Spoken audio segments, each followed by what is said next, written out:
Blog Talk Radio. Om Shabbat Shalom, Holy Way of the Most High. Om Shabbat Shalom, I sense your presence. Om Shabbat Shalom, Holy Way of the Most High. Om Shabbat Shalom, I sense your presence. And I am the light within your soul. In the essence of truth and right, love makes the circle whole. And here we stand in line, waiting for some sacred sign. But to find the balance is the purpose of this time. To restore the balance of the universal mind. And in the presence of my Lord of light and love, everything I see aspiring to be free. And when I call to thee, and come on bended knee, surrender to the all-pervading light and love. Reflections of the one surrounding me with love. And I sense your presence. I sense your presence. I sense your presence. I sense your presence. Within and without, above and below, yeah. East, west, north and south, I sense your presence. Without and within, below and above, yeah, yeah. East, west, north and south, I sense your presence. I sense your presence.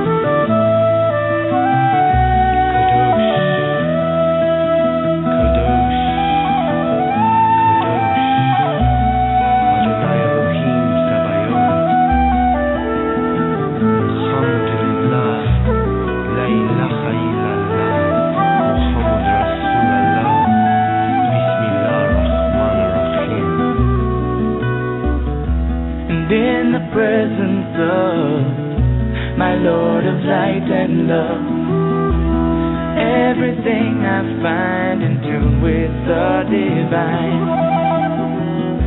And here we stand in line, waiting for some sacred sign. But to find the balance is the purpose of this time.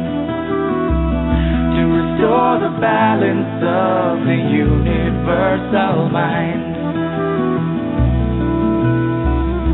And I am the light within your soul. In the essence of truth and right, love makes the circle whole. And when I call to thee, and come on bended knee, surrender to the all-pervading light and love. Reflections of the one surrounding me with love. For to find the balance is the purpose of this time. To restore the balance of the universal mind. And I sense your presence. I sense your presence. I sense your presence. I sense your presence. Om Shabbat Shalom, Holy Way of the Most High. Om Shabbat Shalom, I sense your presence. Om Shabbat Shalom, Holy Way of the Most High. Om Shabbat Shalom, I sense your presence. Om Shabbat Shalom, Holy Way of the Most High. Om Shabbat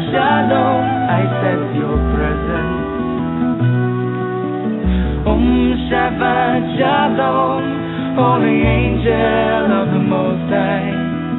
Om Shabbat Shalom, I sense your presence. I sense your presence. Thank you for joining me here tonight on Activating Compassion in the Midnight Hour. My name is Jessie Ann Nichols George, and I am your hostess. The music you were listening to at the beginning of the show is I Sense Your Presence. It's by Shemshai. And I just want to extend a welcome to you, whether you're joining us for the first time or whether you've heard the show before and you're coming back and listening because you've enjoyed what I've done before here on the show.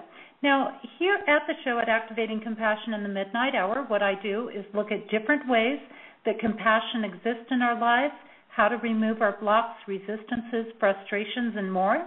And some weeks I'm discussing different aspects of how compassion is in our life and how it affects our life and the different areas of compassion.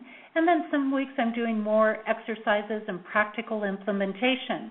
Now, many times I've got guests on the show. I've got that tonight.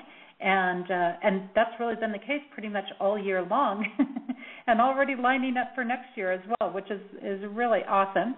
And that way you get a chance to learn about their work and how other things fit in with compassion and how they complement the work of compassion. I also highlight different musical artists along the way. Some of you may have caught those shows earlier this year. I've had Jill Matson on with her work. At the end of last year, Claire Hedin was on. Stephen Halpern and Peter Cater, both Grammy nominees, were on. So if you missed those shows, you may want to go back and catch those in the archives. And in my own personal work, what I do is I focus on helping people find and use compassion in their everyday lives. I've created the Genesis Clearing Statement, and some of you have experienced that on previous shows. If you missed that, actually Kevin Baird, who is another host here on the network, did a great interview with me, and that was in, I believe it was September of last year, where we used that Genesis Clearing work on there. And I definitely encourage going back and checking that out. I've also authored 4 books. The most recent are You, Me, Life, Dreams, and also the companion workbook to that. And the first 2 books I put out were Activating Compassion and its companion workbook. In addition, I've created the Compassion Tour, which is a multi-state nationwide tour, including workshops, retreats, seminars, book signings, and fundraising events. And I'm already working on that 2014 tour. You can always follow the events available to register for regarding the tour at jessieannnicholsgeorge.eventbrite.com. And there's also an option there for gifting the tour for those of you that maybe you can't make it to events, but you'd like to help me get out to the fundraising events and things like that, and you can just gift any amount that you choose there for that. Just a reminder, if you enjoy the show this evening, make sure that you tell all those friends, family, great social media connections out there, and anybody else that you feel inspired to share it with, because one thing I've learned is that, we're listening to something, we're thinking about something, but we don't realize in all of those connections out there how many other people may need this very show. So it's worth sharing because you never know which life you're going to touch in the process of doing that. They can use the same link to come into the show that you used to get here tonight. They can also find the links on a couple of other places, and that is through my Facebook page, my Activating Compassion page. So that's at facebook.com/activatingcompassion/notes, and also on my website, which is jessieannnicholsgeorge1.com. Now, before we get started on everything tonight, as those of you that have listened to the show before know, I like to open up and grab a message from the 72 Names of God, Technology for the Soul by Yehuda Berg. And as those of you that have listened in before, you know that one of the things I love about Yehuda's work is that he takes these big complex topics or subjects and aspects and brings them into everyday concepts and languages for us. And I feel that's so important. It's what I do in my work, and very, very valuable. So let's open this up and see. And of course, we always know that it applies. Whatever the message is that I come to, just always applies. So let's see what we've got here tonight. And tonight's message coming up, or the name of God that he provides for us tonight, is accountability. And the message he starts off with is, why me? Why now? What did I do to deserve this? And the insight that he's providing with this name is, at one time or another, we have all asked ourselves, or God, this question. Life often hurts us, granted, but we have two options. Hold on to our pain and wallow in self-pity, or accelerate our healing process and quickly climb to a new level of fulfillment and understanding. Most of us consider ourselves victims when others do us wrong or when circumstances suddenly become chaotic.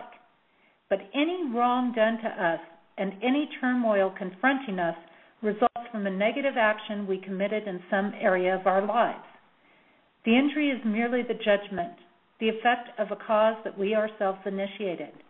Yes, this is a tough one to admit and accept. If we let ourselves become consumed with feelings of revenge or victimization, we miss an opportunity to stop our reactive behavior, to rise above our problems, and to regain control over our lives. When we accept judgment, on the other hand, it passes quickly.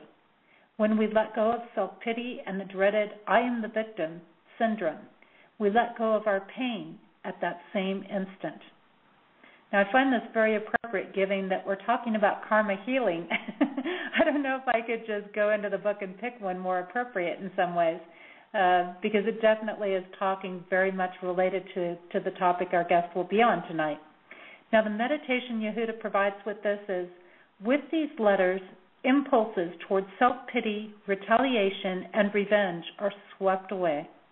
You see that a victim's mentality is the foundation of all those feelings, and you replace that mentality with the understanding that you are the creator of your own circumstances, and you know that what you have created, you can change.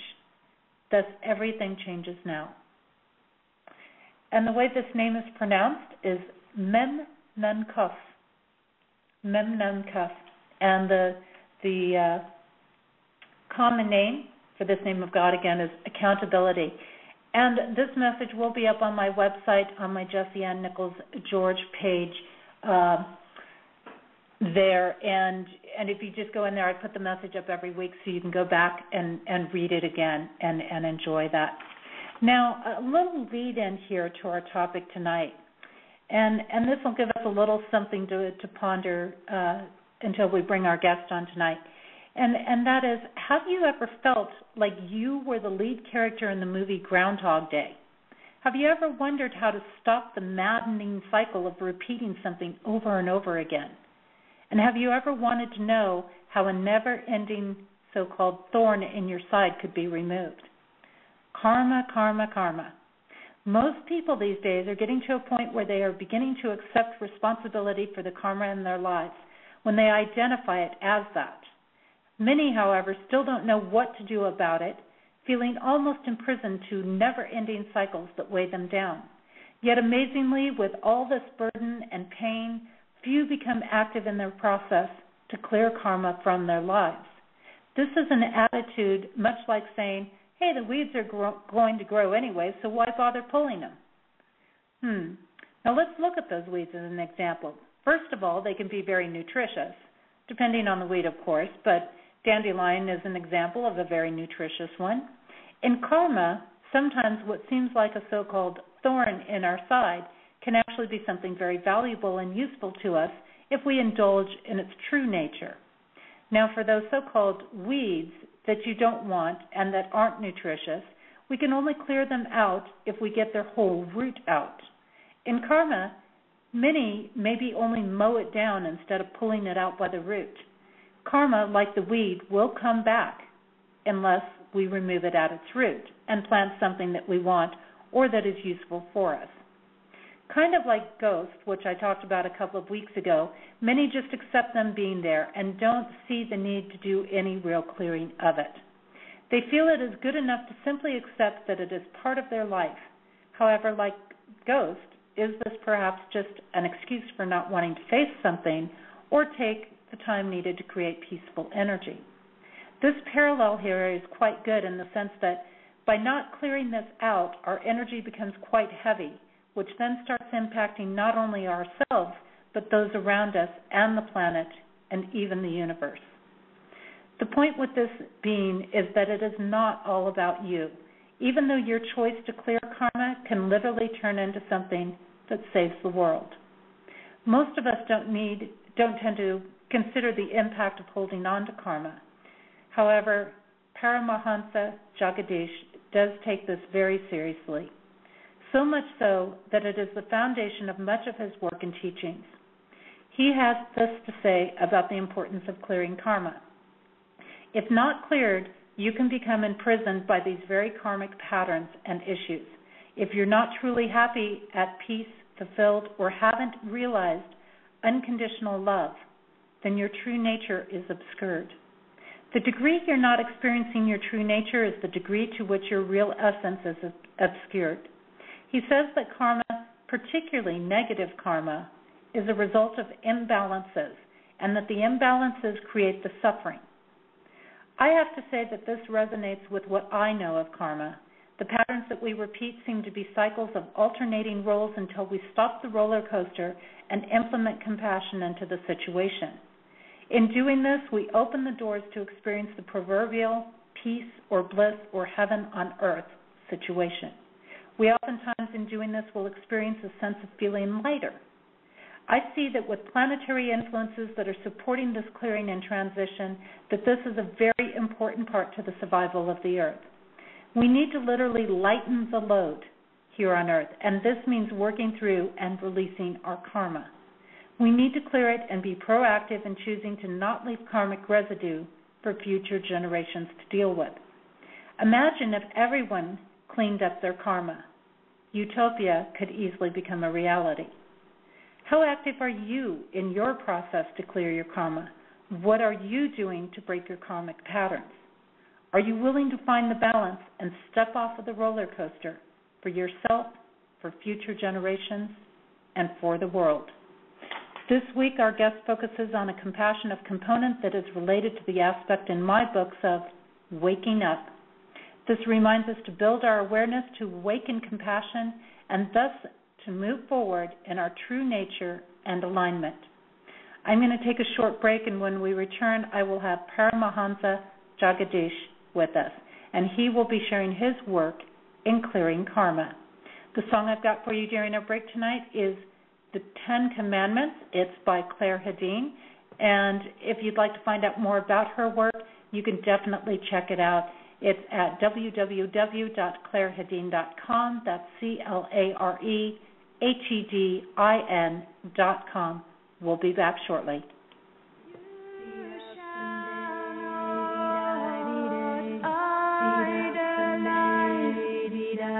A thing you have made, you shall not covet anything that they have. Rest content with who you are.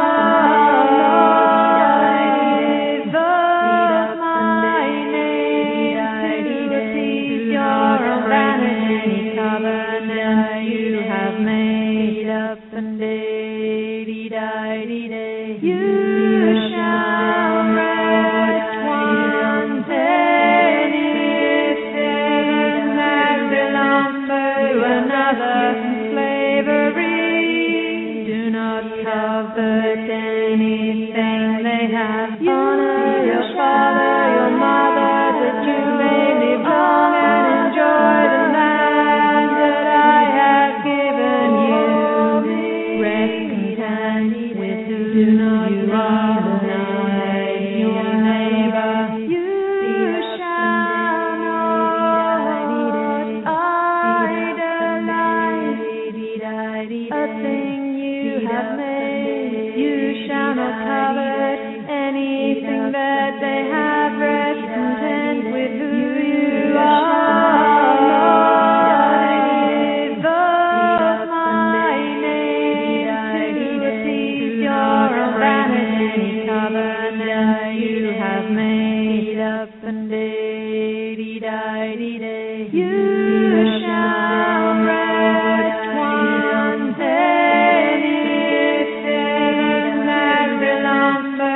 they have. Honor your father, your mother, that you may live long and enjoy the land that I have given you. Rest content with who do not love your neighbor. You shall not idolize a thing you have made. You shall not covet anything that they have. Rest content with who you are.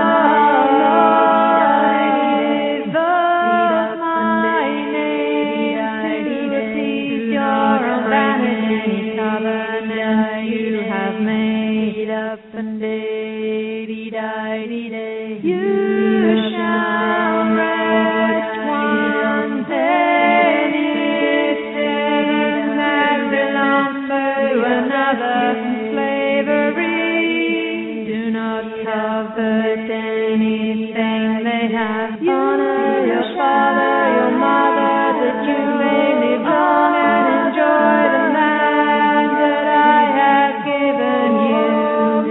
Rest content with who do not love your neighbor. You shall not idolize a thing you have made. You shall not covet anything that they have. Rest content with who you are.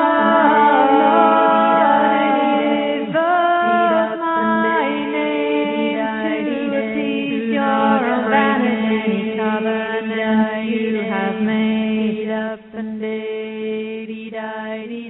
you shall rest one day. Welcome back. You are listening to Activating Compassion in the Midnight Hour, and my name is Jessie Ann Nichols George, and I'm your hostess this evening. You were just listening to a song called 10 Commandments. It's by Claire Hedin. And again, if you'd like to check out more of her work, you can do so at www.clairehedin.com. That's CLAREHEDIN.com. I see lots of people popping into our chat area, and that's wonderful. Some people to see them coming in and everything. And I'd like to move on to bringing on my guest tonight, Paramahansa Jagadish. He's a master healer. And Jagadish has more than 40 years of spiritual practice rooted in Eastern yogic, Hawaiian and Buddhist traditions, mystic Christianity, Toltec shamanism, Brazilian spiritual healing. He received a bachelor's degree in humanistic transpersonal psychology and did graduate work with the Transpersonal Center of Holistic Integration. He became a fully ordained Hindu priest at 21. Jagadish's work is focused on karma clearing, and that's accumulated in the psychophysical field and is the first step in creating harmony and untold attunement for oneself, progeny, and for future generations. We look at his work with clearing karma and healing body, mind, and spirit. And you can learn more about the work he's doing, the sessions and things that he offers through his website, which is www.jagadish.org, and that is at the bottom of the show description tonight. And let me go ahead and get his microphone opened up here. And Jagadish, it is an absolute pleasure to have you here providing your time to us and your insights and your wealth of knowledge. Thank you so much, Jessie And, Ann. Jagadish has some wonderful things in store for us during the show tonight. So I want to start by having you share some of your experiences as far as what led you into this work, what brought you to the type of work that you're doing now. Originally, I had no inclination to do healing work of any kind. I was mostly involved in just very deep spiritual work, very deep meditation practice, and all of those things that lead to the inconceivable realization, of our true nature. And then beyond that, we can be uplifted and in a way invited to be in the face-to-face communion with God. So these are the things that drove my whole life. So healing happened just as a result of this deep spiritual purification and attainment of this inconceivable luminosity.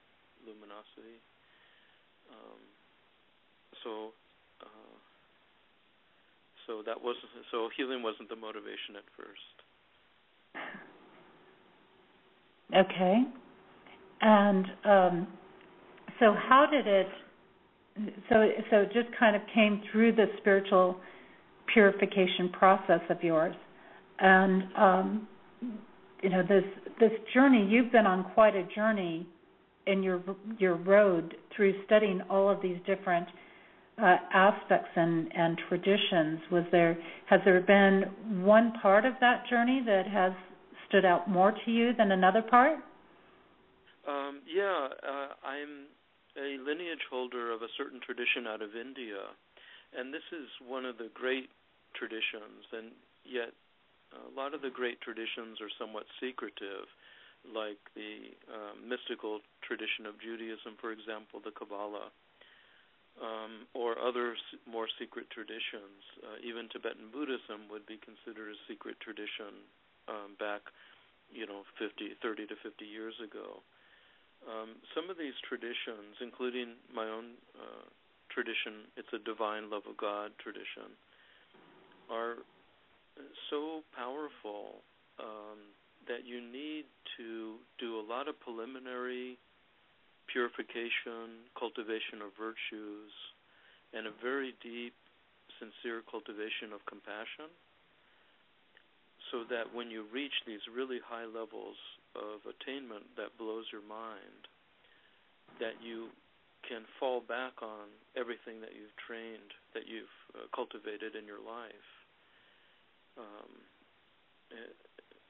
At really advanced levels of realization become very tricky because the subtle ego can still come in and Commodore, would that be a word? And spoil the richness of your realization. And I think that's an interesting thing, and I am going to ask you to speak up a little bit, because I did get a comment that your voice is coming in a little bit quiet on the listeners. But I think that definitely these journeys and these processes that we go through along our path, and I can think about that with my own path too, that there's always just these pieces along the way that really touch us. There always seems to be those one or two pieces that stand out for us as you're mentioning along the way, and it just seems to be those one or two teachers or things like that have that bigger impact on our work. And right. And so, that journey, and that's one thing that I find is so important, is it is the journey as opposed to just the destination. And I think we're on that kind of eternal journey. So it's always, if you're like me at all, we're always implementing more things in, integrating them in, and realizing the common threads that are there. Yeah, and as long as we can stick to something that really rings true for us, then we can really go through so many different barriers and conditioning and attain the luminous truth. It's really attainable if we persevere. Very much so, and that perseverance is a big piece. It's a really big piece. Yeah, and also trying, to not get waylaid. It's all, if we look at any one thing, like if we look at true honesty, just the practice of true honesty takes in all the other things that we might think of, or nonviolence. If we're honest, then we're nonviolent. If we're nonviolent, then we're honest. But without going into too much detail like that, we want to pray so deeply for the truth that we're guided towards the truth. Yes, and I think that that's a key thing. When we focus on the truth and what's honest, the rest of it kind of starts to resolve itself, and the rest of it starts to fall into place, at least from my experience. Yeah. And then when we get stabilized in these kinds of things, then we can pray very, very deeply for the profound realization, the highest realization. And from there, continue on our path. Some of these paths that I mentioned are paths that don't stop when we attain perfection of realization while still in the human body. They actually go on into the intermediary realms where we continue our practices and continue evolving. So. Yes, and you know, we've had some guests on recently too that have talked a little bit about, you know, some of those transitions and moving forward. But I agree with your perspective in that sense of it does perpetuate. The lessons don't just stop once we step out of the body. They're still going, they're still progressing, they're still developing. And, of course, we can go into many major conversations when we look at those different things there. Oh, with yes, that. For sure. And now, there's go ahead.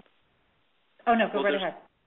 There's always a need for development of compassion. This is something the Tibetan Buddhists and other Buddhists know very, very well, is that even when you reach liberation, state of liberation, or what people are loosely calling enlightenment, you become liberated from the illusory nature. But at that point is where you need to rely on the development of compassion that you hopefully have been cultivating all that time, because it's only in the cultivation of humility and compassion that we are guaranteed, if you will, furtherance on the spiritual path. Yes, and they both are, I think, just huge pieces that maybe is one of the biggest, maybe they're the keys because they're maybe perhaps some of the biggest challenges in a human existence. Yeah. Hey, we want to talk about that, which is great. The things that you've read really point to a very deep understanding you have about people and nature and the spiritual path. And another very important one that sometimes is glossed over these days because there's new trends coming into spirituality now. But the older idea of losing one's self-importance. Absolutely, and that ties in with the humility factor, is realizing that it's not just about us. And people have heard me say that over and over again. Exactly, I think in different pieces, it's not just about us. You know, it's yes, we've got to take care of ourselves. Yes, we need to honor ourselves. Yes, we need to be compassionate with ourselves. Exactly. But at the same time, we need to let go of our pride of, and I deal with this a lot of times with people in relationships where, you know, they're saying, but, you know, he didn't call me or he didn't this, and I'm bringing it back around. It's like, well, did you stop to think that maybe he had a really, really rough day and he's not sure whether his job is going to be there tomorrow, and the stress level is really high, and maybe calling you wasn't the first thing on his mind. Yeah.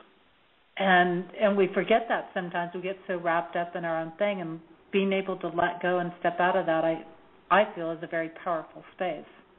It is. It's very powerful, and there's the new need in the world with 7 billion people now, and the amount of pollution of all kinds, energetic as well as, you know, actual physical pollutants and all of that, using up natural resources in ways that we don't know exactly how much is being used and what's left and all that. is the need to come together too. When I talk with different people, and I don't get out much, but when I do, people want to establish their own healing centers or ashrams or different things like that. And I think we need to pull together much more and do things big time with each other. And I know that's going on as well. Like, I imagine that you do that with your people. This radio show is an example of people coming together to pray very deeply together for purification, for like the lifting of negative karma, all of those things. Yes, absolutely, and I find that as well. And I find this in all the different scriptures and key world religions, if you want to say that, out there, that it constantly talks about this unity. It's not about, hey, look at my church, hey, look at my thing out there. It's about supporting the whole. It's fine to have your own building, but it's about really supporting that whole concept and saying, yeah, I might have my thing going on here, but what if we get together and work on something? What if, we're both focusing on this aspect of compassion? How much stronger and how many more people are we going to reach by doing that unifying? Yeah, it is. It's unifying. So a lot more of that.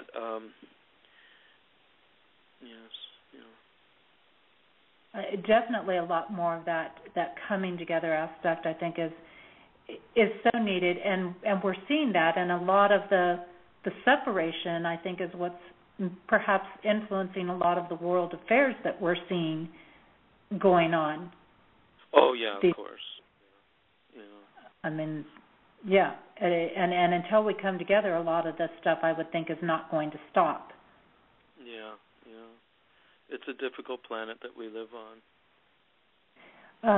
It is, and I think that, it's interesting that you're doing in karmic healing, because one of the things it seems like to me is as we heal karma, we're also going to heal the earth. Oh, definitely. On the karmic level, and when I mean karma, I mean the solidified karma. The most solidified form of karma is karma that is from many, many different past lives that we've all lived. And that is the deepest, that is the causal level to get to and cleanse and clear, and there's not many people who can actually do that, and there's not many ways that the individual can do that, and maybe we'll talk about the ways that individually we can clear our own karma. Yeah, let's do that. Yeah, why don't we just go into that right now? Yeah, absolutely. There's a lot of people who come to me who have worked on themselves, healers, master healers, yoga practitioners, all of those things. And they've worked on themselves so much, and they come to me for a karma clearing, and we find, I don't get information from people. I like to just, as the energy is clearing, to report back to them what's clearing.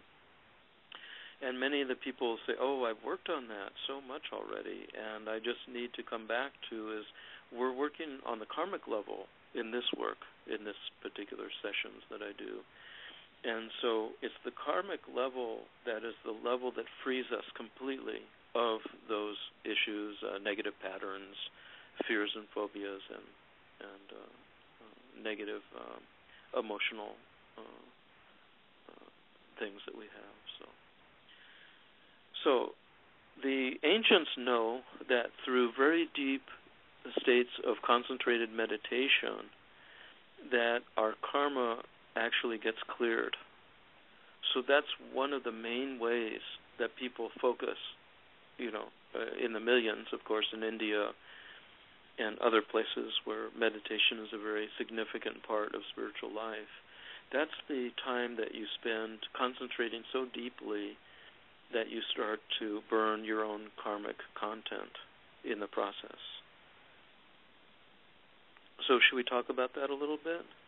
Yeah, go right ahead. Okay, great.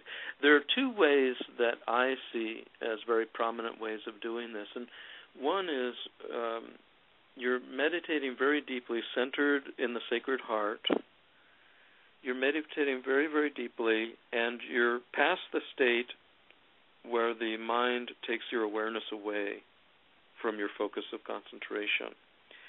You're at a state where you've already dealt with that enough that you're very, very concentrated. Well, when any negative thoughts, feelings, or emotions come up in your field, you even that much more stay centered in yourself, in the Sacred Heart. And if you stay centered there and just notice the feelings and emotions or negative thoughts or what have you as they come up, then that negative content will start turning. It will start moving. And as it moves, it will start moving around you and go faster and faster. If you hold your center during this time, then that is the process of burning up karma, because it will start to burn up that content. So this is a very deep way that deep meditation actually burns this solidified karma. Then the other main way also of India and other mystical traditions, experiential traditions, is the vehicle of the holy names of God. By repeating, again, with deep concentration, the holy names of God in whatever tradition you're in, but the Sanskrit traditions seem to offer holy names that work very, very well. But it's not exclusive to that, I don't think. But going very deeply with the holy names also burns negative karma, the solidified kind. So there's another practice. And then if we want to talk about a third practice that really goes with either of these two that I mentioned, that would be doing selfless service, or doing great service for the greatest things you can think of. Feeding the poor, caring for children or the elders is incredibly great things to do, and helping people who are suffering.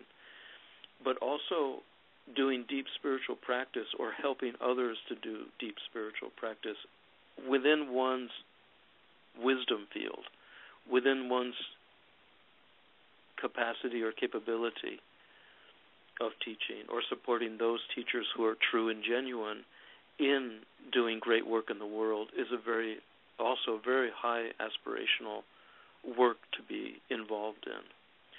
So that's how we burn karma as well. And then there's the physical side. In India, we know that by doing tirtha or pilgrimage, that we burn physical karma from our physical body by doing pilgrimage, and also by, I don't know how to phrase this, by offering one's respect to the great spiritual, and I mean the true spiritual teachers, not the phony ones, because we can't get involved with untrue teachers, because that's just not good practice. But to respect the true teachers and God and the holy places with what they call pranam, dandavat pranam. Pranam means your body falling flat on the ground in submission to those people, holy places who have attained the highest truth, so to speak. That's when we do that, and there's different traditions, but again, especially Tibetan Buddhism and the holy names tradition that I come in, are especially ones that use this practice that burns up negative karma in the physical body directly. Okay, because I was going to ask you to maybe clarify that difference of spiritual karma and physical karma for people. Yeah. Some of the karma, we have physical karma, which is related to the physical body. So by lightening up that karma, our body can become lighter and transformed into spiritual substance, if you will. And then there's the subtle bodies that also have the negative karma. So the emotional body, the astral body, the vital body, different bodies that we have that carry karma as well. Okay. Yeah, and that makes sense. So like our physical karma would be perhaps health issues that we would be dealing with, or something along that line. Okay. Health and even things that we might not consider health issues like lethargy, laziness, all those things are related to physical as well. Interesting. And I think people hear these terms sometimes, Jagadish, and they're thrown around, but they don't always get the clarity on them, which is why, I wanted to get some of that for people. Yes. In there. Yes, and feel free to ask any specific questions about anything. So, and this is important. So it is good to know that there are some ways that people can definitely work on their own self and their own processes, and I'm glad that you also defined in there the selfless service, because there's, people get very, I think, like a lot of terminology, they get very hung on, I've got to be totally sacrificing and suffering myself to help these people. Right, but you don't need to. Yeah, exactly. Yes. And go ahead. Yeah, the thing also, with everything that we do, there's also things to be aware of and concerned about and reflect upon. Is sometimes doing service is very addictive. So we find a lot of people who are maybe celebrities of the world doing work in Africa and other places, and they get very addicted to it. It's so addictive. And we have to work through those addictions as well. In other words, if we're doing selfless service and we expect to be honored in any way, even like a pat on the back, then we still need to grow in how selfless we can be. And, of course, that doesn't mean you're a rug on the mat, or you know what I mean? You don't give up your own self-empowerment by serving good causes or holy persons or places or holy missions, holy things. So. And that comes back to knowing where your limits are, knowing what you can give, and, as you say, not being the mat, because I get that a lot in my work with compassion as well. People have that conception that you become a doormat, and you're not. And it's not about the ego coming up. Yeah. That's the ego. Yeah, that's the ego coming up. And if you're with a good teacher or a good group of people that are very compassionate, then you can work through those issues. By the what do they call that? Self-reflection through the teacher, or self-reflection through community. Yes, and so definitely, and I'm glad you also brought up that point of people who can not only become addicted but become burned out. Right, yeah, exactly, for sure. Yeah. Compassion burnout, as they say. Yeah, and it comes from that addiction, like you say, and a lot of times it's there are deeper things for us to look at if we're in that addictive space, because there's something more that we're actually trying to fulfill in ourselves, but we're trying to justify fulfilling it in ourselves, perhaps by doing these things for other people. Yeah, exactly. We want to come to the root of our own justifications, our own projections, assumptions, and expectations. All of those things cause suffering when we don't understand what they are, what these mechanisms are, what's running in us. Our motivations. And now you do these karmic healings and these karmic clearings for people. So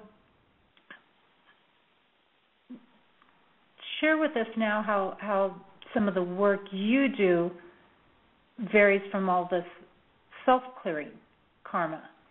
Oh, okay. Well, when we self-clear through meditation and all the other things, then we're slowly clearing karma. But when I do sessions with people, then we're clearing big chunks of negative karma, big chunks in the form of resistances, issues, fears, phobias, negative circumstances in life, all of that stuff.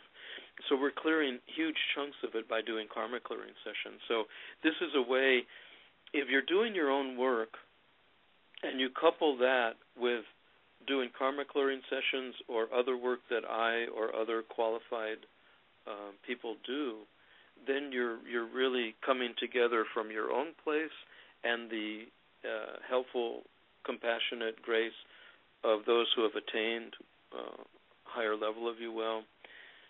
Then you're really going to advance in a quantum way, you know. I had a thought pop into my head while you were describing that, and I would almost relate it to the difference between giving yourself a massage and going to somebody else and getting a massage. Yeah. If you're giving yourself a massage, yes, you can relax the muscles. Yes, you can get there, but it's going to take a long time. If you go to somebody else, sit back and totally receive it. Yeah. There's a lot of things. This is a great example. Thank you so much. You're so good at it. Really. And you can't get everywhere on your body. You can't do a perfect self-massage. And while you're massaging one area, you're using your muscles in another area to do the massage. And then when we look for an outside massage therapist, we really want a qualified one. We want someone who knows what they're doing. You know what I mean? Yes. So that's the same in spiritual life. When we go to healers or spiritual teachers, we really want to understand their background and their character before we get involved, or especially before we do trainings or do any kind of initiation. Then we really want to understand that.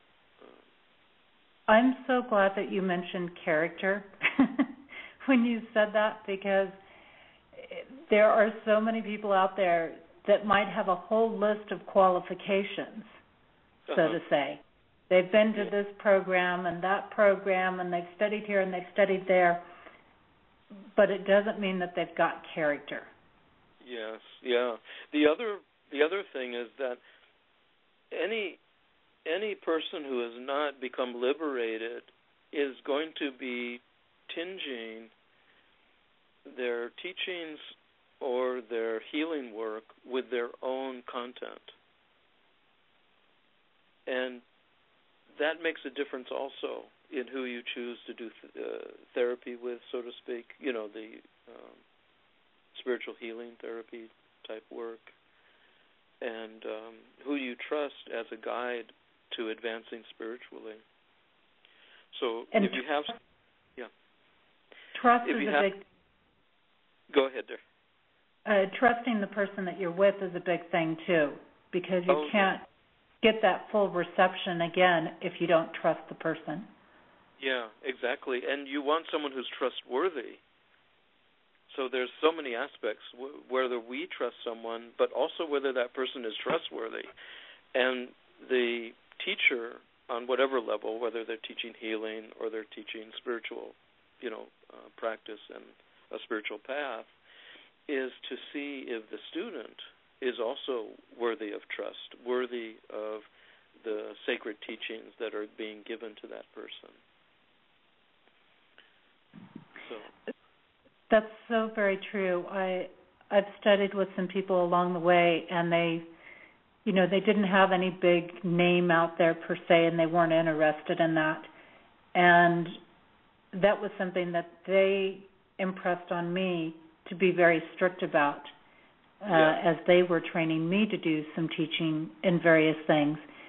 Yeah. And they put a high emphasis on, if you don't feel that the student is ready, if you don't feel that the student is serious in the studies, then you need to be strong enough to say no to the student. Exactly.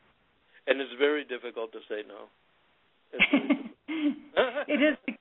You want to help everybody, right? You want them to achieve, and you want them to go through these things, but you have to know when they're ready for it. It's that difference of, you don't turn a vehicle over to a 5-year-old to drive. Exactly. Yeah, exactly. They're just not. The trouble these days is most 5-year-olds in the spiritual world, the spiritual, I don't know what to call it, communities, the 5-year-olds think that they're 25 years old. And that's where we get into some of the problems and trouble, if you will. But we're all on the path, so as long as we're sincere, we will get through it all. Mm-hmm. Yeah. I've definitely found that in my work. Now, you're considered to be a master healer. And what does that mean, and what does a master healer do? Because people, again, they hear this terminology around, and they go, well, a healer, okay, that's somebody that heals you. Right. Well, how do we differentiate master healer, and really what does that encompass? Yeah, thank you for the question. One thing just right off is there's some healing modalities that you can do a few weekends of training and become a quote, master healer in that modality. And that's not what we're talking about here. When we're talking about mastery,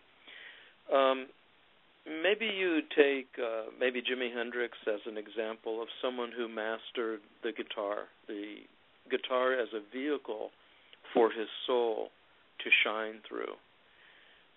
So anyone who masters musical instruments, that means they trained for hours and hours, 10, 15 hours a day for years and years and years, decades even, to attain where all of a sudden, not all of a sudden of course, but at some point they turn into where they're complete mastery over the instrument, whatever that instrument is. Let's say it's healing. As a master healer, I can address almost anything in such a various ways, like through ancestral healing, for instance, or through multidimensional sacred energy healing or karma clearing, or working.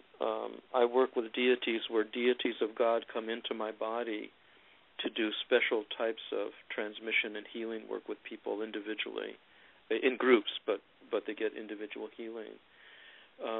So there's so many different modalities going on. Mastery just means that you can handle anything that arises with true integrity and effectiveness. Again, with divine love, divine compassion.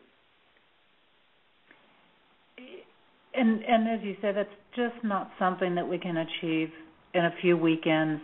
And I even doubt, like my training, I train, like my meditation practice is about averages of 5 hours a day for 40 years.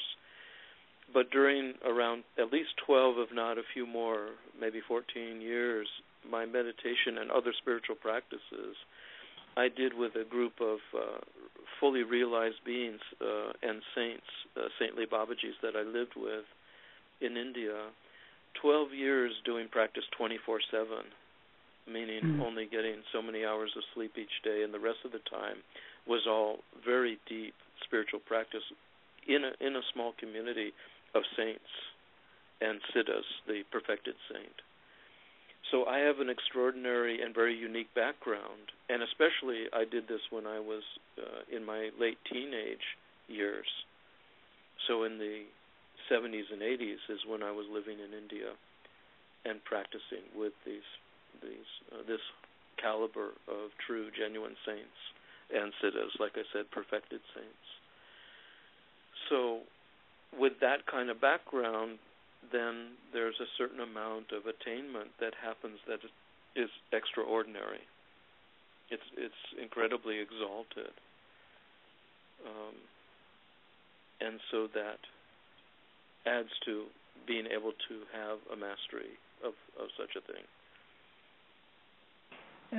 Yes, I agree, and I know for myself it's just an ongoing learning process as well.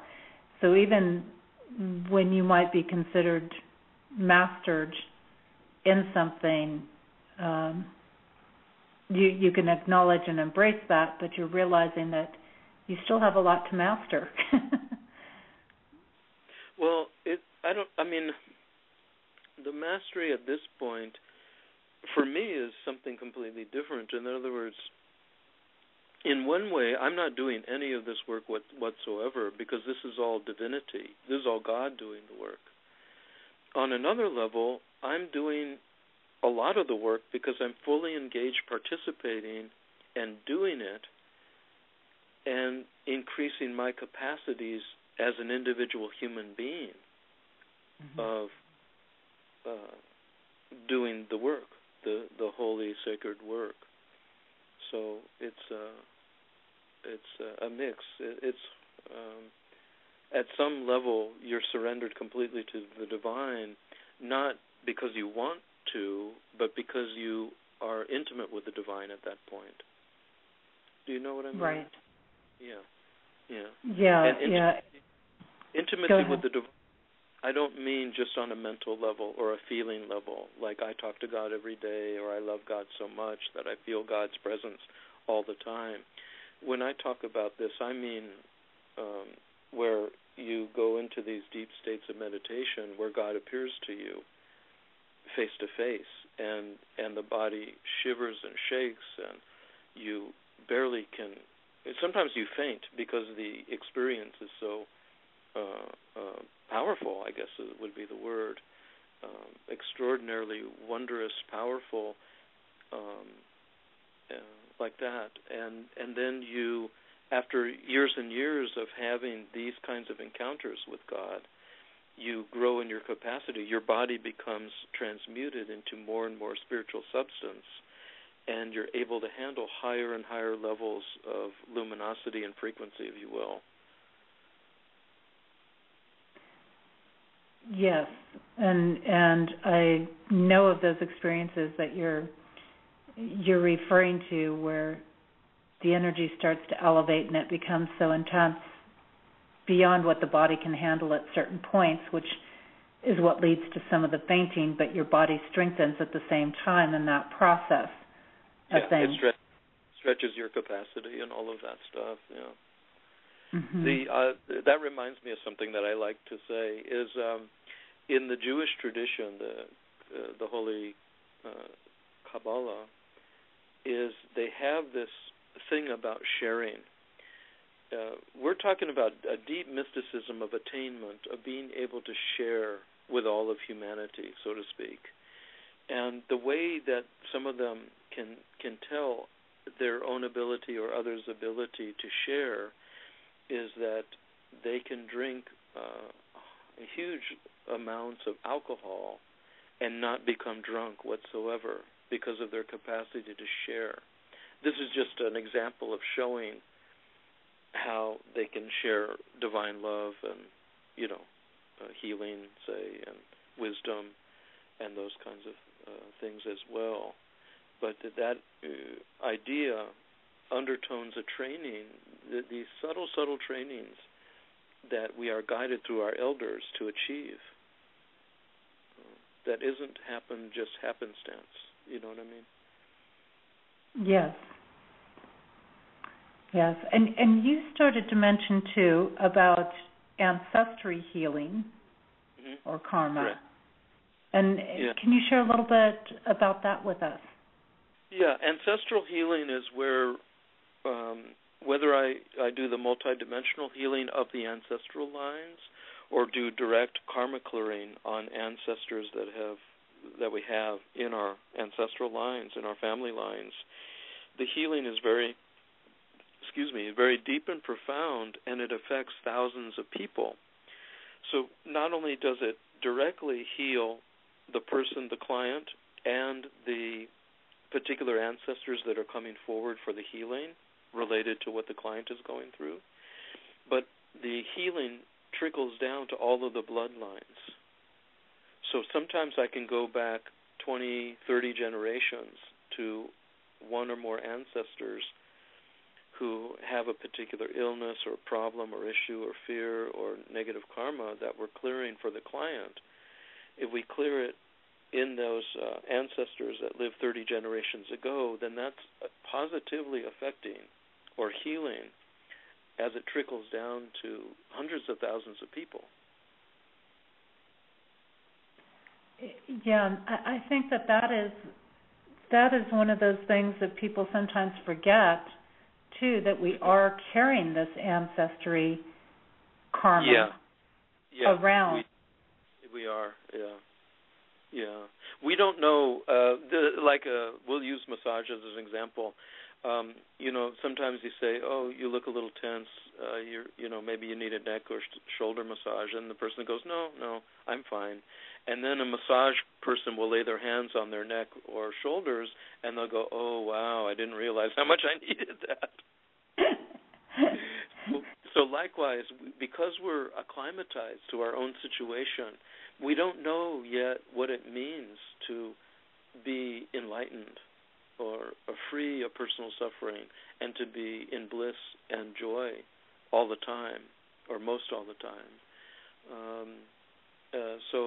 So we just rely on people we have read about, maybe, the different lives of the saints, to inspire us to achieve these levels.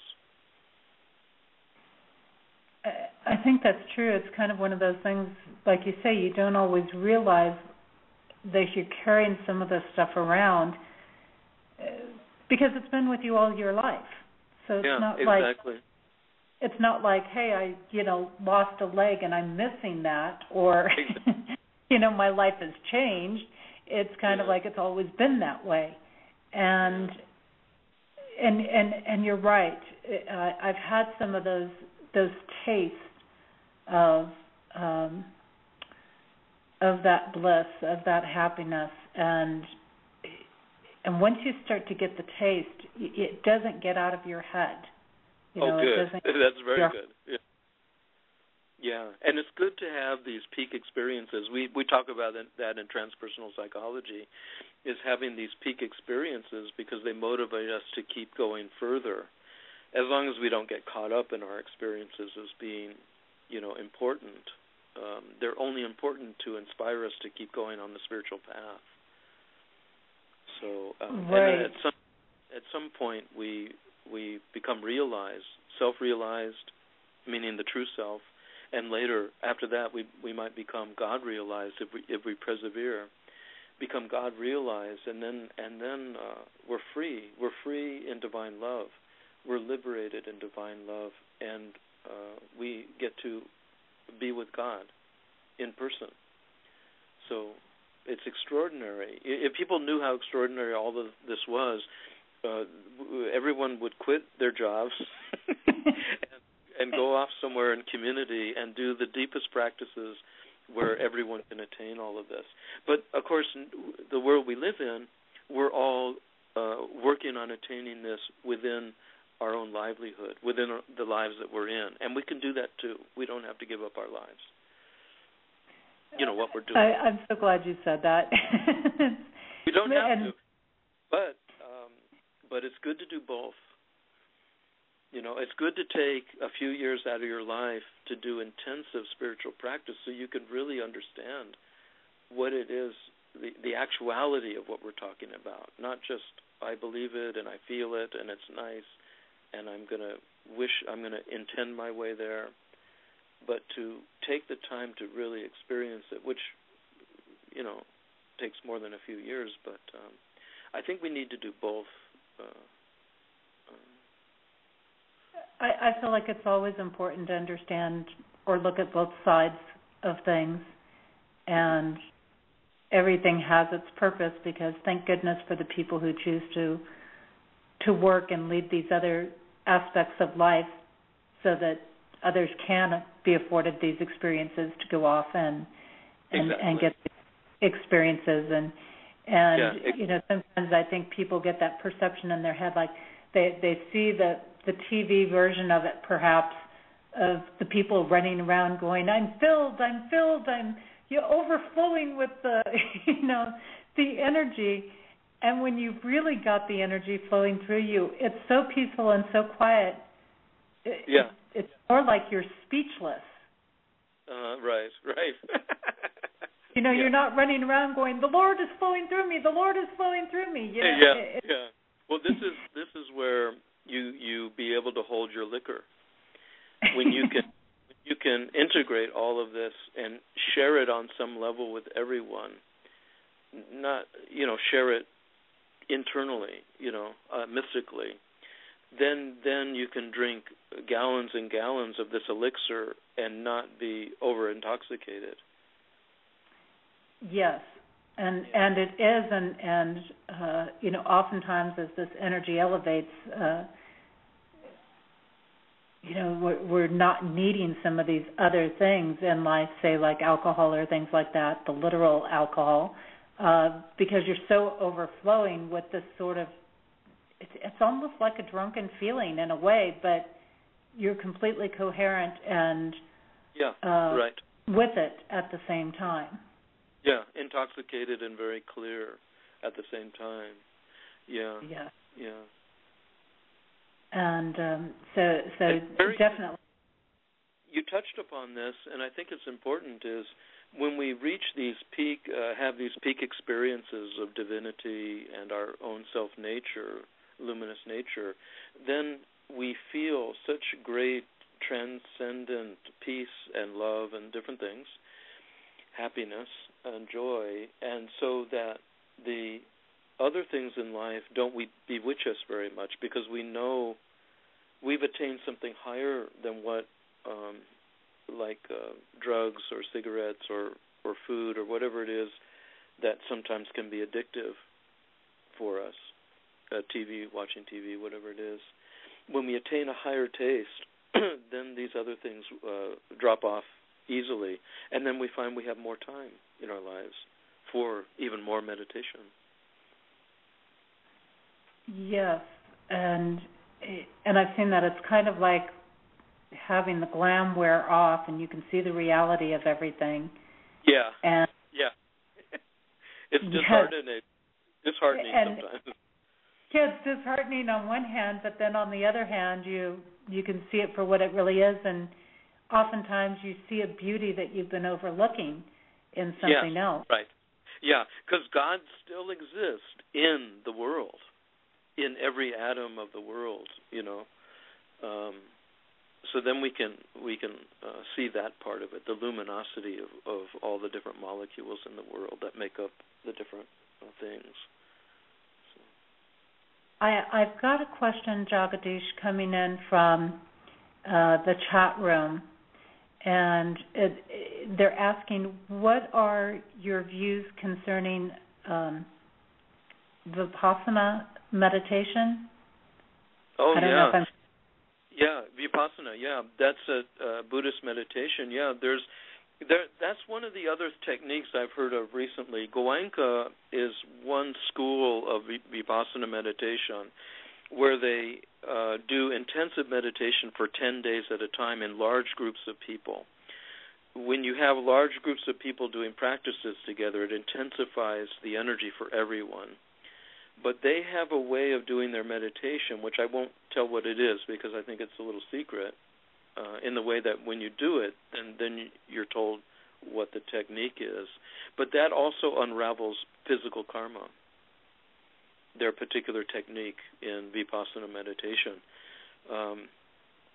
Goenka style. And anything that deals with meditation on a Vipassana level with Buddhism means that you're being trained on what is truth, what is not truth, how to persevere in your practices and all of those things, and you're learning how to be present in the present moment.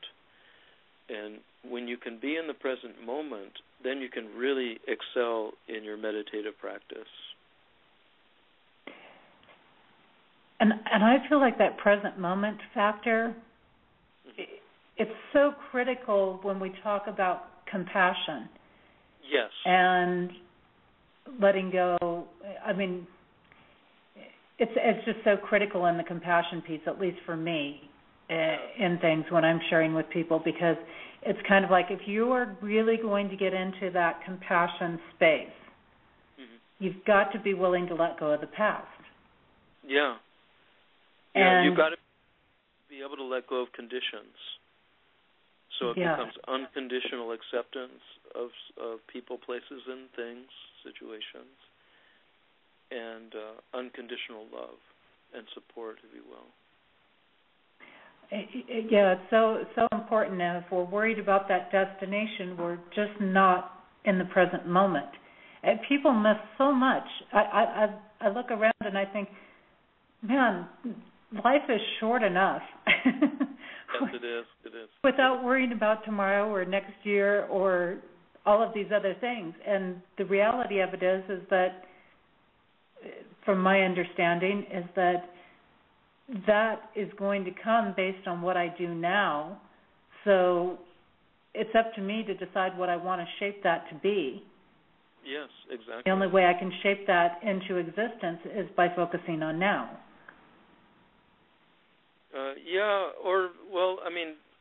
Plus there's the other way of deep prayer. I feel very deeply that as deep as you can go in humility and prayer for guidance, for the upliftment of all beings and the eradication of suffering of all beings, and for being touched by God's grace, being touched by God directly, this is a place that we can do not being in the present moment, or we can do this deep, deep prayer in the present moment, and it's that much more effective or powerful, if you will. Yes, and I think that's the key. I think sometimes we get wrapped up in this whole world and stressing over things, and we really need to just kind of make sure the distractions are gone and everything when we're going into these states. Sometimes we have to let go and let God in our lives because the world, generally speaking, is controlled by corporations and politics and stuff. It's not I'm in the United States, so my view is very bad in this way because we're seeing a government that doesn't care for its people. There are some governments, I think Canada maybe, Costa Rica, and some others I don't know about, that care more about their people. People in government is what I mean. So on that level, we have to sometimes let go and know that the spiritual path is the right path to do. And if we have opportunities to change the relative world that we're in, then by all means do it. And if we can change the relative world and spiritualize it or uplift it more by going deeper into our own practice, then by all means do that as well. I thoroughly agree, and I think this kind of comes back to some of those cycles and circles that happen through all of this, which is if we want to influence the greater aspects out there, we need to focus on ourselves and take care of clearing our stuff. Yeah, exactly, and that's where the karma clearing work I do is so important, and it's not important to me that people get this work. It doesn't matter to me. It's for other people's benefit. People come to me with whatever kinds of issues, a huge range of issues, and they can come to me and do one karma clearing session and eradicate huge chunks of these issues. And sometimes a whole issue is permanently cleared in one session. Other times it takes 3 to 5, maybe 7 sessions to clear an issue. It's never known how much karma is associated with any particular issue that we're working on. But people come to me even to clear obstacles to their spiritual attainment, and once we clear those, then boom, boom, boom, they're having the ride of their life spiritually, let alone all the other things that we're dealing with that are hindering us from realizing our true sacred identity. Yes, and I think it was on your website that I saw that there was actually a video, or I believe it was a video that was on there, that actually showed the differences. Was it in the brain, I want to say, before you worked on people and after you worked on people? My work was checked out by a laboratory of all the machinery that detects subtle energies. This is one of the big laboratories, and we did a testing on the multi-level, the multi-dimensional sacred energy healing work that I do, not the karma clearing, but karma clearing is a much deeper work, but just on the level of the multi-dimensional sacred healing work, we tested me and client before the work started, right after the work was done, 15 minutes after, and then 1 or 2 hours after. And what we found was the energy of this work, because it's divine energy, it's much more higher frequency and of divinity itself than universal life force energy. So it's a much higher level of energy healing. And so the auric field gets all blown out into such high frequencies that the subtle instruments, the instruments that detect subtle energy, couldn't pick up those frequencies yet. They don't have the sophistication yet. But another thing we found out, which is interesting, is that when people experience this work, it takes a few hours for them to integrate the healing of the work. And so what we found was that on another testing instrument, we found that the chakras get all blown out where they're not in alignment anymore.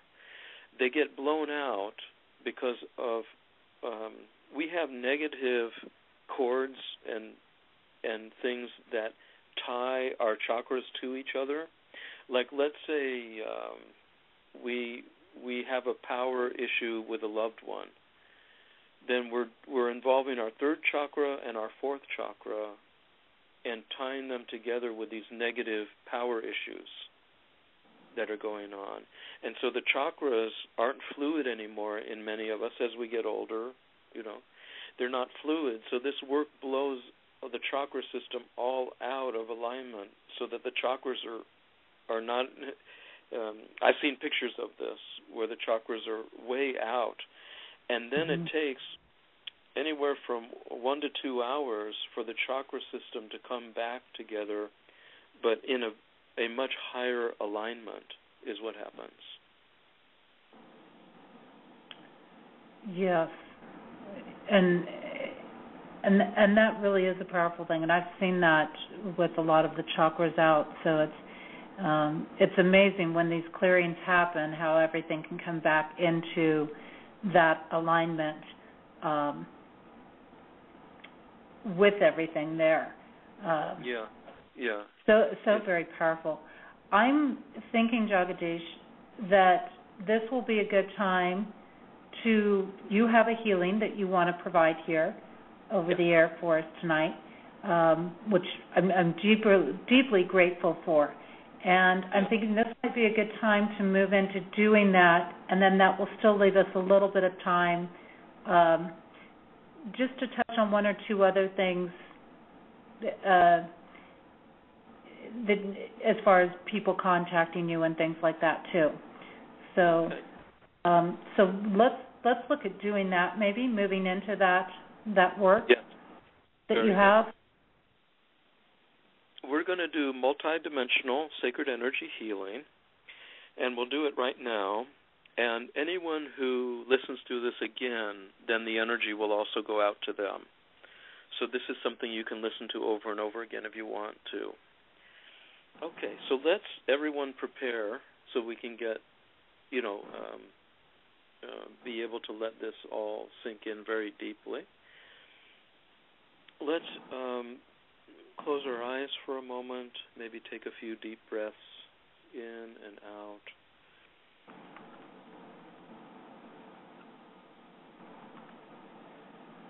Let's be aware, just with our thoughts and wishes, to be grounded to the nurturing energy of the Mother Earth, to be centered in the sacred heart center, where our true identity as a drop of the ocean of God exists.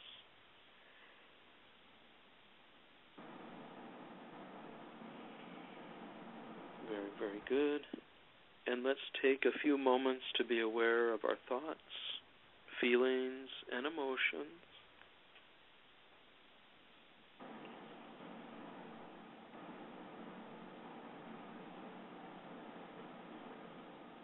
Very, very good. Take a few moments to be aware of your physical body, noticing any tension anywhere.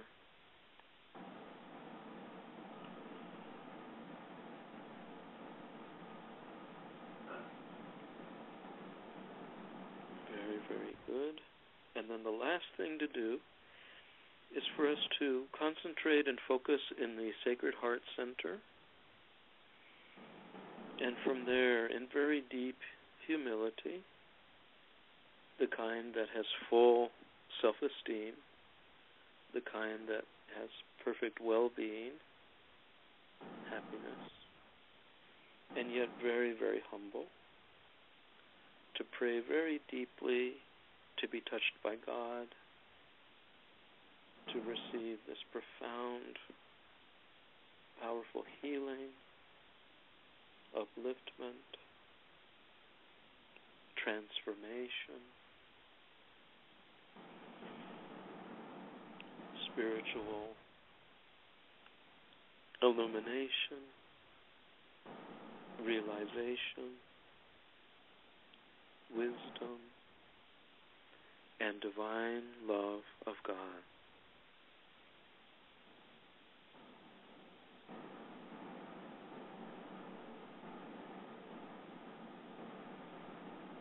Okay, so now everyone is ready. So just be in the here and now, again, wanting to be touched by God, transformed in God's divine energy.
Sharing all of this divine light and divine love with everyone.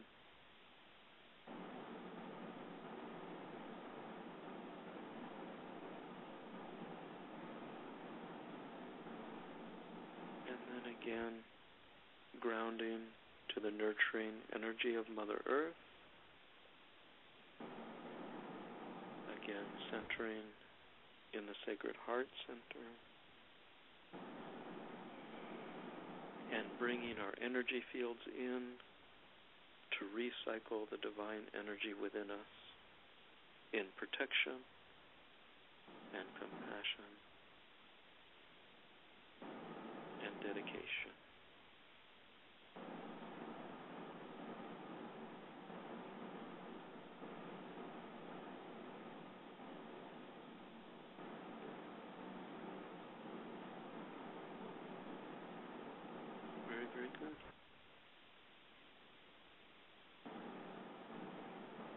And when we open our eyes right now, we bring our meditative state into the world.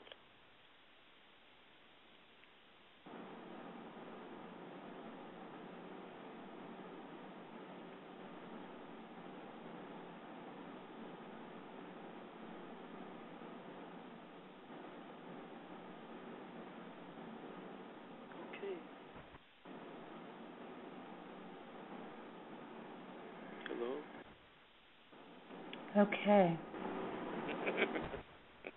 I was just kind of letting everything come back around, and I wanted to make sure you were finished before I started. Very good. Mentioning something in there, and just beautiful, bringing it out into the world, and that's something that I don't think a lot of people do. They're used to drawing the energy in sometimes, but not sending it outward. And there or sharing it. If we share it with others, then we have less of a chance of being self-important by sending it out. I know it's just a little bit of a play on words, but sometimes if we feel we're sending love to others, which we should be doing, of course, but we share it with others, it's just a little bit less of that. Self-importance. Do you know what I'm saying? Absolutely, and that sharing is such a huge thing. I think that we get oftentimes in that space that we want to hold on to everything. We get afraid of sharing because we're afraid of depleting. We're afraid of being out and not having enough, or we get in those mindsets. Hey, I've worked so darn hard. I'm going to hang on to this. Yeah. And only in that sharing can we continue to expand it and grow it. And that's what we're here for. When we realize how many beings are in our ancestral lines and how many lifetimes we've had, and therefore how many different ancestral beings we are and have been and have, then we know that everything is interdependent. That we've all been each other's best friends, maybe even mothers and fathers, sons and daughters, and we should start treating each other as such, within reason, being reasonable. Do you know what I mean? Yeah. We still live in a world where there's insane things going on, as well as insanely beautiful things, as well. And that interconnection, how we're treating somebody else is how we're treating ourselves. It is. It truly is. Yeah. It's so powerful, and I have comments coming in through the chat room, Jagadish, saying awesome, wonderful, just and I can sense it out there. Some people are just sitting there absorbing right now. Yeah, exactly. So I'm allowing them to honor that. I wanted you to also mention, you're doing this amazing work, and I thank you so much for that experience, and certainly anybody who's missed any piece of that, or, I encourage come back and listen to this in the archives and share this with people so that they can get this experience. Remember, this is about sharing, and you're getting this wonderful experience. Share it with other people so they can get it too, because it's incredible the more people that have a chance to experience this and the awakenings that occur from that. Yeah, and exactly. I see somebody typing here, so I'm sure there will be a question or comment coming in soon here in a moment. But I also wanted to mention to people that you also have created your own product called Sacred Ormus Divine Liquid Light. And I thought I would give you a moment to kind of touch on that, as well as created some other things as well. Yeah. I have some sacred energy products, and some of them are nutritional, and some of them are products that cleanse negative karma from anywhere on your body or in your life where it exists. And so these are sacred energy cards, and a sacred energy light bulb and sacred energy stickers that have all been configured by divinity through my physical body to actually cleanse negative karma from whatever they shine on or whatever they touch. And we're getting all kinds of miraculous, hundreds of people are getting miraculous results from using these sacred energy products.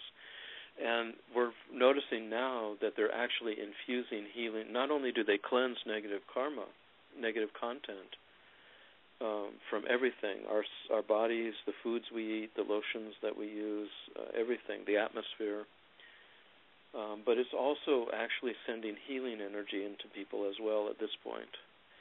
And so those are sacred energy products. The nutritional products that I have, one is the sacred ormus, is a alchemical extraction of sacred metals, of trace minerals and minerals, all through the ormus being. Ormus is a divine being, a sacred being. And so it's all an extraction, alchemical extraction of just pure, pristine salt and sacred salts of the world. And then the salt content, most of that is washed out. There's a little bit that remains, but what we have left is not only the sacred energy of ormus, but we have the monoatomic and isotope forms of minerals, trace minerals, and precious metals like gold and silver in their pre-metallic state that offer really great nutrition to the body, but also they've been empowered or configured with 7 levels of sacred energy that are opened up, if you will, through a very high aspirational prayer right before or during the time you use the product. So then I have a few nutritional powders of vegan, organic, superfood nutritional powders that are configured. The configuration of that, the sacred configuration, is that it works on deeper-seated issues or patterns that we have. And this is truly wonderful. I have people coming in saying, interesting, I've never heard anything like that. This is very cool. Let me make a comment. The sacred energy cards, people use it as first aid safety kits. There are people who get burned by hot oil while cooking, and you wipe the oil off right away and put the card on it, and there won't even be a mark, and there won't be any scars or blisters or anything. These are the reports we're getting. Someone got a beast stung by a yellow jacket, which is particularly, rough. And he used the card right away, and it didn't even, the pain went away, the swelling, there was no swelling, and there was not even a mark that he was stung by a yellow jacket. So there's all kinds of amazing things, not only that, but all kinds of other things. Very much so, and the light bulbs fascinate me. I don't know why. Well, it deepens your meditation, and you can clear, like you come home with shopping with all your bags of fruit and vegetables and grains and bread and whatever, everything that you eat, even cookies and chips and whatever, and put it under the light bulb for 3 minutes to 1 or 2 hours, depending on whether it needs to go into the refrigerator or freezer or not, and it will cleanse it of all negative content from the owners of the companies and the cultivators and the packagers or whatever it all is. But the bulb also works in an amazing way. Some elementary school teachers were fed up with their work because the students weren't learning anything, they weren't settling down, and they didn't like their jobs, and they were ready to quit, and they found out about me and the bulbs. These are 2 different teachers, one in St. Louis, and I forget where the other one was, and they got a bulb, and they shined it from the corner of the school room, and right away everyone settled down, and they enjoy teaching now, and the students enjoy learning, and it's because of the bulb. There's no other change that occurred, and they use the bulb every day, and that's what happens every day. With once in a while some differences, I think there's a whole bunch of parents that go, I'm filling my house with these bulbs. Probably out there. Yeah, they're real miracles. And what I want to say to people, because it's come up in the past, is anyone who gets any of these sacred energy products, you got to keep in touch with us, because for any reason you're not benefiting from them, you might have a block, a self-sabotage mechanism or some kind of block to getting the healing effects from them. And you email with your name and what's going on, and I'll just tweak it and clear it for free so that you get as much as you can out of all of these products. And somebody's asking, will the bulb remove the suffering from commercial beef? It could. We also have to take responsibility. We also have to look at what we're doing and see if we want to support industries, if we want to pay for the suffering of animals just so that we can eat them. I'm very pro-vegetarian, and so I'll say right away that this will clear negative content from whatever you use it on.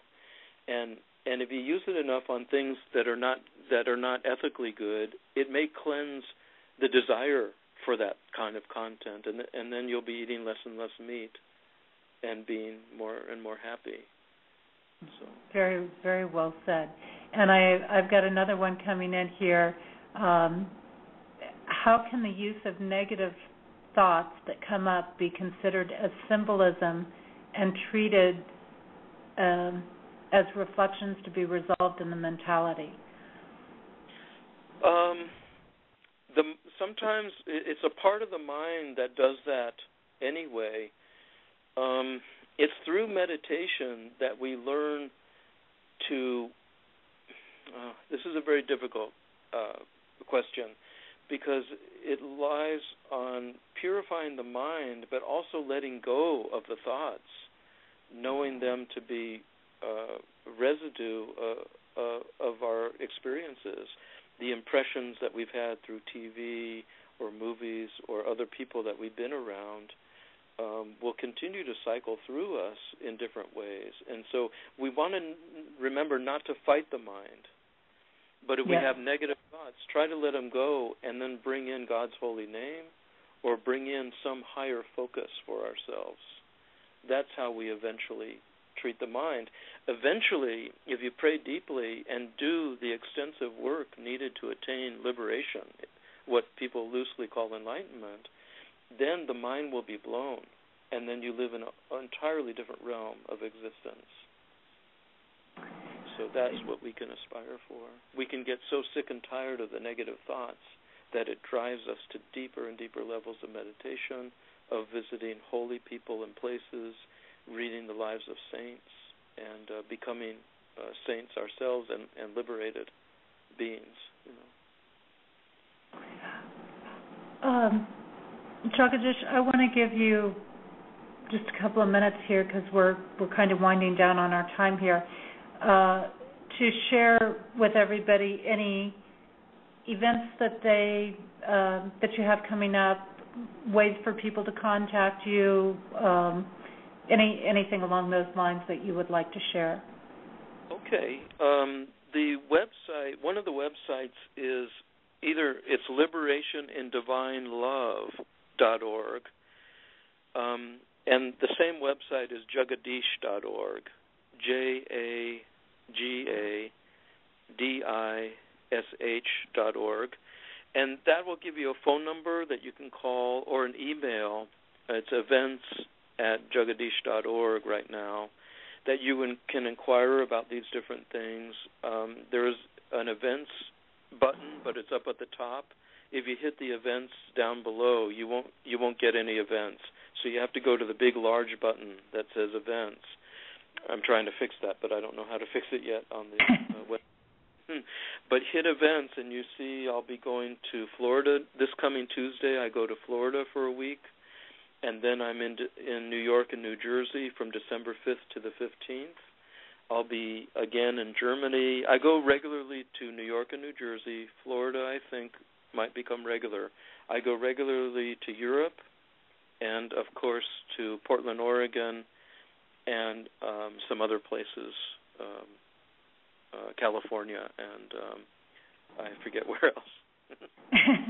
And I know you've got a full schedule because I'm constantly seeing he's going to be here and he's going to be there. And I had somebody asking where in New Jersey. Oh, Collingswood. It's near Philadelphia, across the bridge from Philadelphia. Okay. Yeah, there's a couple of people that are back in that area, so they wanted to know. And again, I suggest the show link is at the bottom of the show description as well. We're still at the point where we're taking invitations. If people can get 50 to 100 people together to attend events, then I'll try to come out to your city.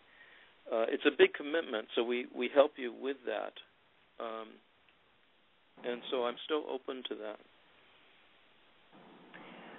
I think that's fantastic. I think it's great, and you're doing some much-needed work in this world, and certainly, a huge service to not only individuals, but, as we've mentioned, to lineage going back multiple generations and to the earth and the universe itself. And I have to say it's been an absolute honor to have you on the show tonight and to have your time and to have your wisdom and your healing shared with us. Yeah, very good. I appreciate it very, very much. And I've got somebody asking how much does it cost to come, and I'm figuring that's under the events tab on your website? Yeah, it's various prices. There's one event I do, Divine Light Transmission, that I keep down as much as possible, and you can even come, if you don't have money, you can come to that one.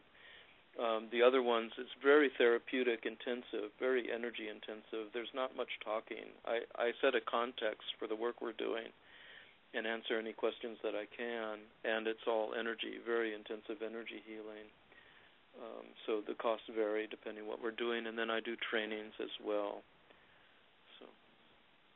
So I definitely suggest head on over to his website and take a look at that, because it is amazing and it's wonderful. And again, it's at the bottom of the show description, jagadish.org, and check out the work there, because there are some good videos and things on there as well. And again, I so very much appreciate your time and everything that you've given with us tonight.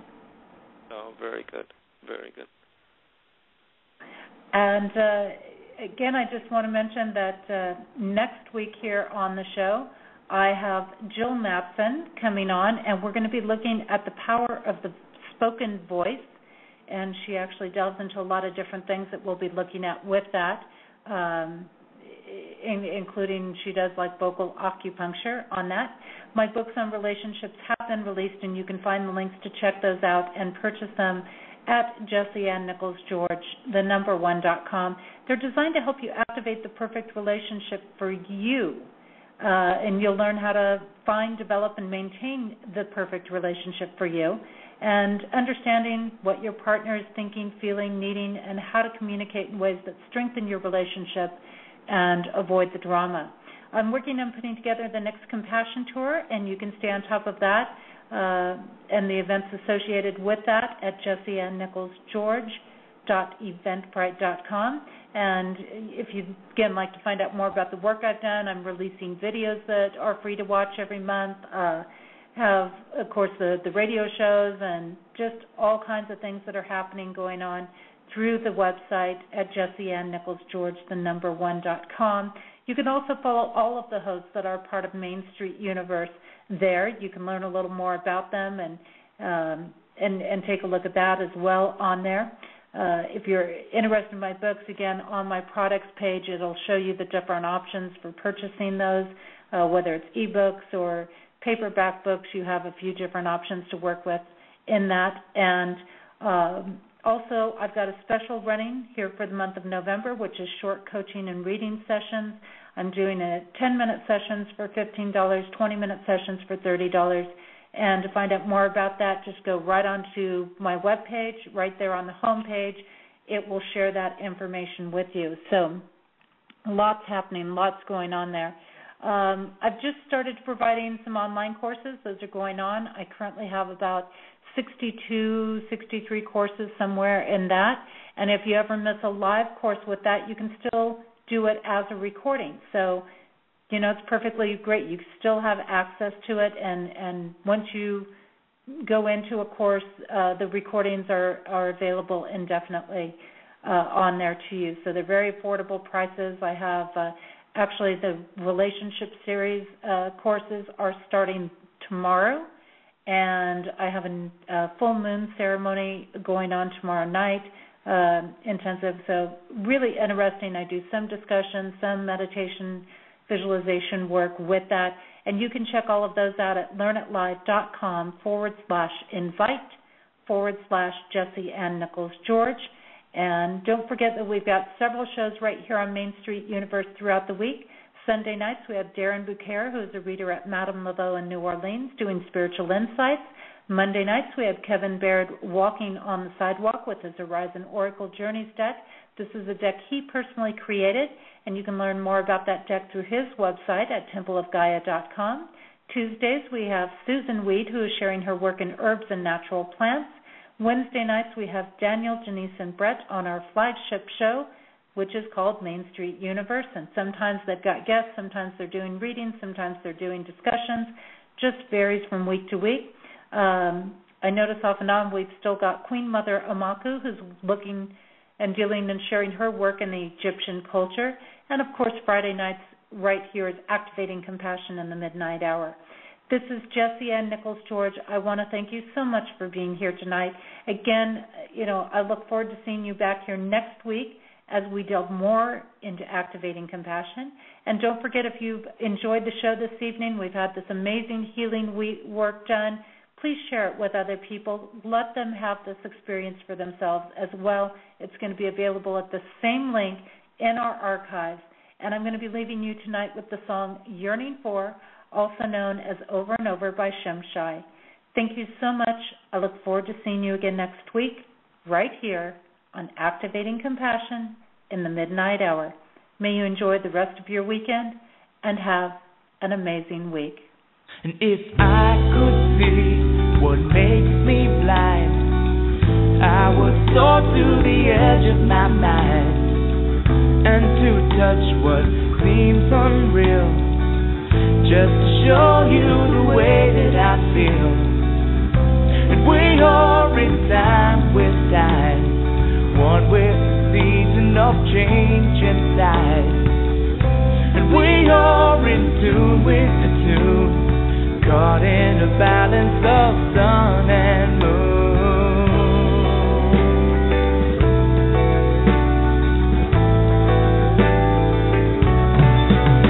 Oh, deep inside, the light within, shining to show you it's here to begin. When all I have is all I need, I will soar to the edge of eternity. And we see it eye to eye, one within love to be for the divine. And we're walking hand in hand, caught in the balance of God and man.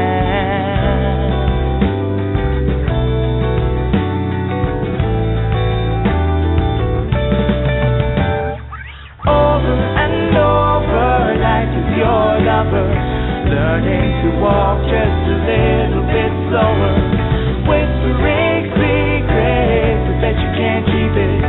No turning back now, this time we reveal it. One to another, all will discover the essence within the most beautiful lover. Time is still turning, the love is still burning. Deep in your spirit, your heart still yearning for. Yearning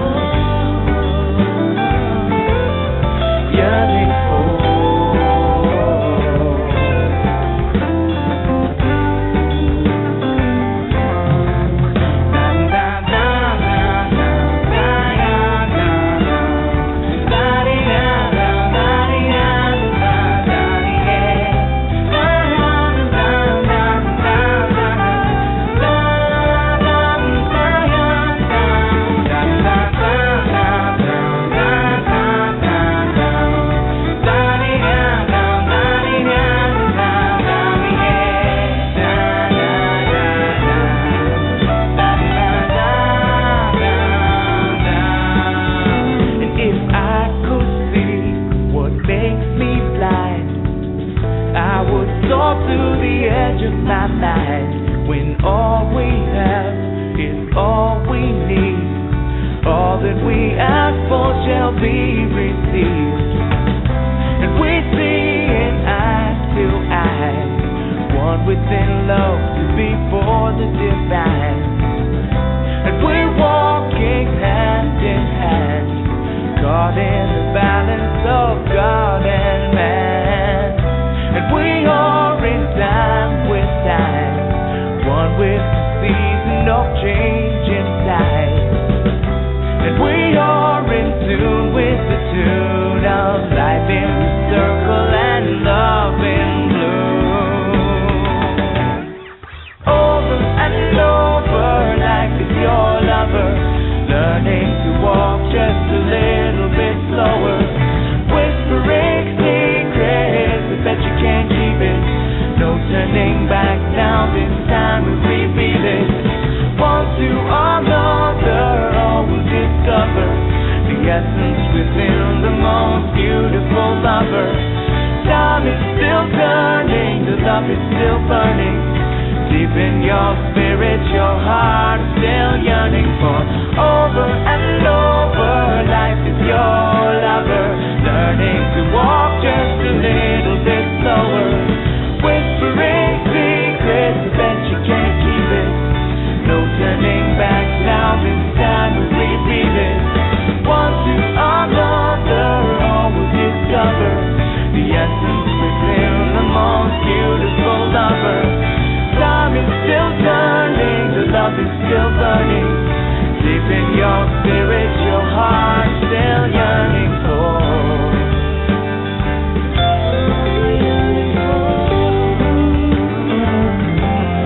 Yearning for.